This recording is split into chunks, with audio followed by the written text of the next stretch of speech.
자, 저번 주에 우리가 채취원 했어요. 추하여 우중 촉규화 했고, 오늘은 이제 양태사의 야청도의성을 합니다. 이 양태사 아저씨는 좀 사연이 있는 게, 여기도 써있지만, 발해국의 부사, 그러니까 뭐, 번역을 굉장히 잘했던 거죠. 그래서 외국으로 임금이 보냈는데, 어디로 보냈냐? 일본에 건너갔다가 임무를 마치고 귀국을 해야 되는데, 너무, 그러니까 무사니까, 싸움을 잘해서 갔는데 의외로 일본어를 너무 잘했다. 그래서 외국에 건너갔다가 임무를 마치고 귀국할 즈음에 너무 자기는 빨리 오고 싶은데 빨리 오지 못했던 거예요. 그래서 청각적 심상인 다듬이 소리를 듣고 이 사람이 고국을 너무 그리워해서 마치 정지용의 향수 기억나시지 않습니까? 정지용의 향수처럼 고국을 그리워해서 지은 향수병이 굉장히 짙은 그런 시라고 생각하시면 돼요. 다듬이 소리니까 당연히 감각적인 표현이 청각이 들어갔고, 특히 이 청각적 심상이 고도로 표현된 시들이 별로 없어요. 근데 이 양태사 아저씨가 이 다듬이 소리를 통해 다듬이 소리를 혼자 추측하고 상상하고 아마 이 여자도 나처럼 외로울 거야. 그래서 고향에 대한 그리움을 쓰는 그런 작품이라고 할 수 있습니다. 그래서 우리가 이제 떠오르는 작품이 좀 전에도 말했지만 올림포스 맨 앞에 나오는 정지용의 현대문학에 나오죠. 향수와 굉장히 비슷한 고향에 대한 그리움을 나타낸 그런 것입니다. 그래서 야청도의성은 이제 모의고사에 굉장히 잘 나와요. 학교 내신에는 솔직히 잘 나오진 않는데 그래서 모르면 안 되는 작품 중에 하나이기도 합니다. 고향을 그리워하는 매개체 중에 하나로 다듬이 소리를 사용해서 화자가 너무 힘들어, 너무 가고 싶어, 너무 힘들어 고조 부각 심화시키는 그런 작품이고요. 이렇게 외국에 있는 사람을 객수라고 해요. 객수, 제가 여기다 써놨는데 타지의 외로움과 쓸쓸함을 느끼는 그런 시입니다. 그럼 다짜고짜 들어가 볼까요? 뽀로롱. 우리가 들어가기 전에 제가 저번 주에도 말했지만 7언이라 그래서 이 한글 7글자 아닙니다. 여기에 한나, 두식이, 석삼, 너구리, 오지원, 육개장, 치면조 한자가 7글자로 된 그런 7글자의 시라고 생각하시면 되고, 네 줄로 쓰면 신라의 한가처럼 4구체, 8구체, 10구체 그 이상의 줄을 쓰면 우리나라 그 조선시대 시를 너무 길게 쓰는 거 가사문학처럼 고시라고 해요. 칠언고시. 요것도 기억해 두시면 좋겠죠? 뽀로롱. 가을 하늘에 달이 비치고 은하수가 하나 되어. 우리가 국어시험을 볼 때 가장 핵심 키워드가 뭐냐면 가장 잘 나오는 게 감각적 심상, 그리고 두 번째 잘 나오는 게 객관적 상관물이에요. 그래서 여러분들이 쉽게 칠판에 생각하고 주의를 하셔야 될 게 감각적 표현.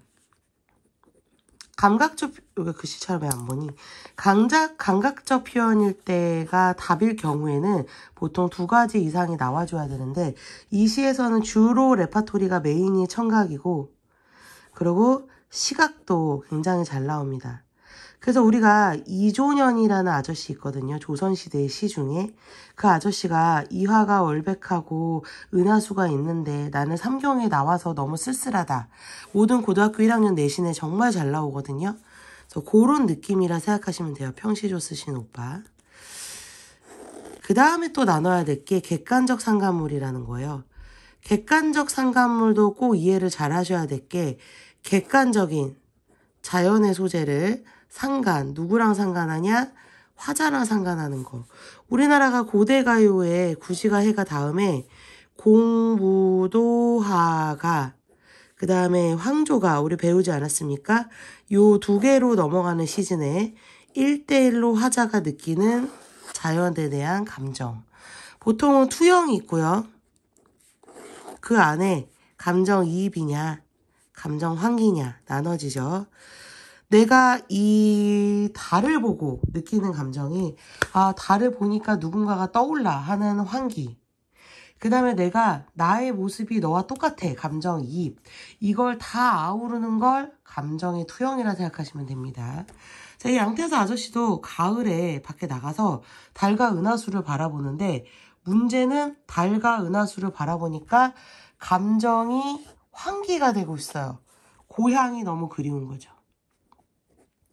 아, 가고 싶다, 보고 싶다, 그립다 이런 거를 감정 한기로 표현했고, 또 가을이라는 거 두 가지 개념이 있는데 추수가 잘 되는 풍성함도 있지만 마이너스 개념인 가을도 있거든요. 그래서 기분이 제막매가처럼 좀 다운되는 거예요. 자, 그 다음에 이 나그네가 정말 중요한데, 나그네는 돌아가고픈 심정이 간절해지네. 요 부위가 학교 내신에 나오면 킬링 포인트가 뭐냐면 화자 자신을 나그네라고 객관화했어요. 즉 내가 나라고 표현한 게 아니라 나 자신을 나그네라고 표현해서 윤동주 오빠가 우리 고등학교 1학년 자습서에 보면 우물에 비친 사나이가 있습니다. 참외록이라는 시를 쓰고 자화상이라는 시를 쓰거든요. 그 부분에서 고등학교 1학년 내신에 정말 잘 나오는 윤동주 오빠가 우물을 바라봤는데 그 사나이가 참 밉다 이런 얘기를 해요. 거기에 나오는 자신의 객관화와 굉장히 비슷할 때 객관식 지문에 이 나그네가 잘 나옵니다. 즉 나는 돌아가고픈 심정이 간절해지네가 아니라요. 그 나그네는 그러니까 화자 자신을 다른 사람으로 이렇게 1대1로 밖에서 보는 거죠. 굉장히 중요합니다. 심정이 간절해진대요. 직접적으로 간절하다, 그립다, 보고 싶다에 표현했죠. 긴긴 밤, 근심에 겨워, 근심이 많대, 직접점서. 오래 앉아노라니, 호련, 갑작이란 뜻입니다. 갑자기 문득 들리는 이웃집 여인의 다듬이 소리가 들린대요. 똥땅, 똥땅, 똥땅. 자, 오늘의 주제가 이 다듬이 소리죠. 이 다듬이 소리를 들리니까 화자의 감정이 어떻다? 환기되죠. 아, 이 소리 들으니까 또 집에 가고 싶어. 바람에 실려오는 소리가 끊어질 듯 이어지며 뭔가 거리감이 지금 있죠. 가까운 거리가 아니에요. 어디에 있는지는 몰라요. 추측을 하고 있어. 밤이 깊고 별이 낮도록 잠시도 멈추지 않는데요. 시간의 경과를 나타내고 있네요. 자연물은 보통 이제 여기다 또 정리해볼까요? 자연물을 소재로 할 때 가장 두드러지는 감정은 화자, 시를 쓰는 사람의 감정을 표출한다는 거예요. 아, 가을이다, 우울하다, 뭐 달이 비친다, 은하수가 보인다, 고향이 그립다 이런 게 있고, 두 번째는 아, 지금처럼 밤이 별이 낮도록 시간이 흘러간다. 그 다음에 세 번째는 미래 복선도 알려주죠. 우리 복선이 뭐예요? 아, 나 이제 해가 지고 있다. 이 사람의 미래가 불투명하고 미래가 좀 안 좋을 것 같다. 아, 나 이제 비가 내렸는데 해가 뜰 것 같다. 플러스와 마이너스인 사자의 감정을 미래를 알려주는 기능도 합니다. 이런 거 기억하면 좋겠죠. 자, 그 다음에 이제 다시 돌아와서 밤이 깊고 별이 낮도록 잠시도 멈추지 않는데요. 고국을 떠나온 뒤로는 듣지를 못했대요. 자, 여기서 킬링 포인트가 뭘 듣지 못했냐. 자, 여기 썼죠. 일본에는 다듬이가 없어요. 우리나라에만 있는 겁니다. 특히 우리나라의 다듬이나 그 샤갈의 마을에 내리는 눈이라는 시가 있거든요. 거기에 보면 저거 가마솥 나오거든요. 그래서 고등학교 2학년 내신에도 잘 나옵니다. 이 야청도의성 자체가 시가 학교 내신에 나오진 않는데 연결고리로 굉장히 잘 나와요. 가마솥, 다듬이 소리 이런 거는 고국에서만 느낄 수 있는 청각적 심상, 고국에서만 느낄 수 있는 감정이에요. 시각적 심상이에요. 지금 타양, 일본에 와서 들으니 비슷하대요. 누군가 똥땅 똥땅 하는데 이게 우리나라에만 있는 소리야. 그래서 동변상련. 동족이라는 거를 우리나라 그 발에 있는 사람이라고 지금 이 사람은 느끼고 있는 거죠. 그대든 방망이는 무거운가? 가벼운가? 의문형 질문을 통해서 화자의 감정을 추측하고 있어요. 푸른 다듬이, 왜 하필 푸르다고 했을까요? 우리나라를 상징할 때 그리운데 그 그리운 감정은 푸른색으로 표현했죠. 푸른색은 보통 플러스일 때도 마이너스일 때도 있는데요. 푸른 다듬이 소리라고 하면 화자가 느끼는 감정은 굉장히 고향이 나에게 가까웠다는 느낌이 들어. 그래서 자기는 지금 너무 반가운 거야. 고른가 거친가 다듬이 소리를 하는데 너는 기분이 좋냐 나쁘냐 혹은 그 다듬이가 맨질맨질하냐 거치냐 추측의 어조를 때리고 있죠. 약한 몸이 온통 땀에 젖었으리. 자, 요거 이 여자가 진짜 뭐 똥땡일 수도 있어요. 근데 약하다고 추측을 하고 있는 거야. 그래서 그거를 땀을 뚱뚱뚱뚱 두들기면서 얼마나 힘드냐. 자, 근데 여기는 두 가지 감정이 있죠. 이 구슬땀. 정말로 땀이 흘려서 냄새가 후각적으로 나타내는 구슬땀도 있지만 너도 나처럼 눈물이 나서 그립진 않느냐. 이런 것도 있을 수 있겠죠? 1과 2로 나눠줄 수 있겠죠? 옷 같은 두 팔에 힘이 붙여 지쳤으리 그 여자가 섬섬옥수 같은 거네. 너무 예쁠 것 같다고 추측을 하고 있어. 근데 아마 그걸 두들기면서 힘들지 않았을까? 호도로 떠난 나그네 구하고자 함은 아닌가. 자, 여기에 가장 킬링 포인트가 이 나그네랑 달라요. 제막매거처럼. 여기에서는 화자를 가르치네. 나는 돌아가고 싶은 마음이 간절한데, 자, 여기서는 아마 당신이 남편이 있을 거야. 그 남편을 구한다는 거는 그 똥땅 남편 보고 싶어. 남편을 구하고자 함은 아닌가? 자, 그러면 여기에는 A의 나그네와 B의 나그네가 좀 다르죠?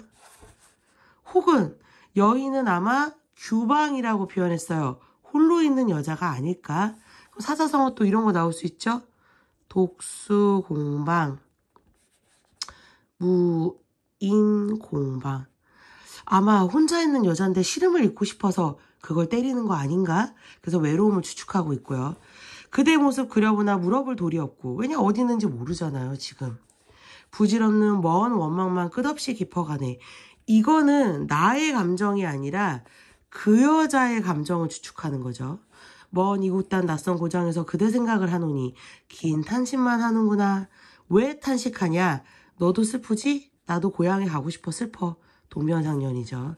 이런 때 들려오는 규방의 다듬이 소리, 청각심상이 더 괴로움을, 서러움을 고조하고 부각하는 거예요. 안 그래도 힘든데 다듬이 소리 들으니까 더 고향에 가고 싶고 더 힘들어. 자, 그 다음에 클린 포인트 하나 날려주죠. 그 누가 내 마음을 알겠냐. 이 시림 깊은 이 서러움을 누가 알겠어? 자, 얘가 먼저 와야 되죠. 그 다음에 비를 써야 되죠. 글자의 어순이 달라지는 건 도치법이라고요. 서리법은 뭐예요? 냐냐, 까리, 뇨냐, 거나, 거고. 끝이 이상하게 끝나는데 그 누가 내 마음을 알겠어? 아무도 내 마음 몰라. 강조하려고 쓰는 거예요. 영탄적 어조에 들어가죠. 나 지금 힘들어! 이렇게 때려주는 거죠. 그리운 생각에 마음을 높이 달렸는데 누구한테 달려가요? 다듬이 소리 들으니까 그 마음이 고향으로 달려가는 거야. 감정의 환기. 듣고 또 들어도 뚫어 알 길이 없대요. 그 여자가 누군지 알 수가 없대요. 꿈속에라도 저 소리를 찾아보려 하지만 나그네 수심이 많아 잠도 이루지 못한다네. 자, 이거 C까지 때려줬죠? 요거 화자죠. 다시 화자로 돌아옵니다.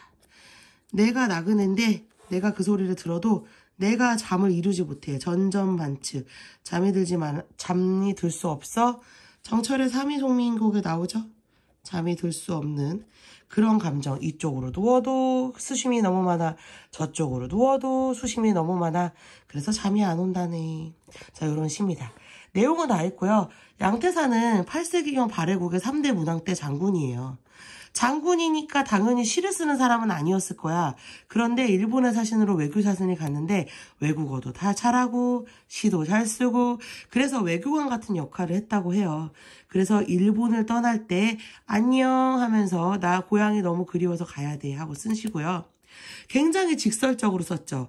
간절하다, 뭐 그립다, 보고 싶다, 뭐 누가 알랴, 서러움을 요런 식으로 굉장히 직설화법으로 구체적으로 청각적 심상.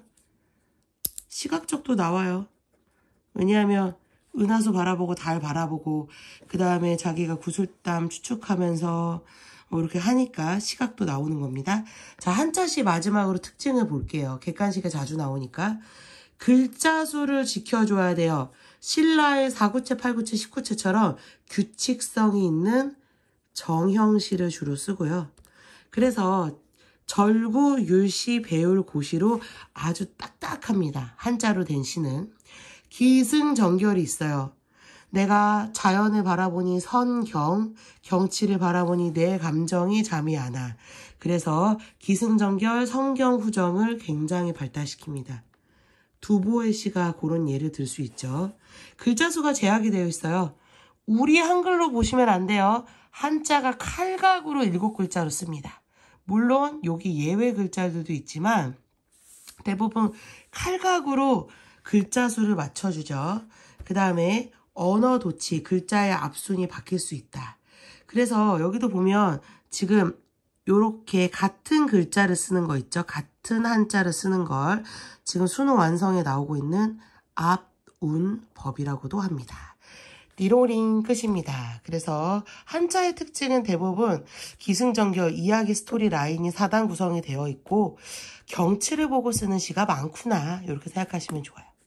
잠시 뒤 10시 반에 또 줌수업에서도 또 하겠습니다. 뾰롱!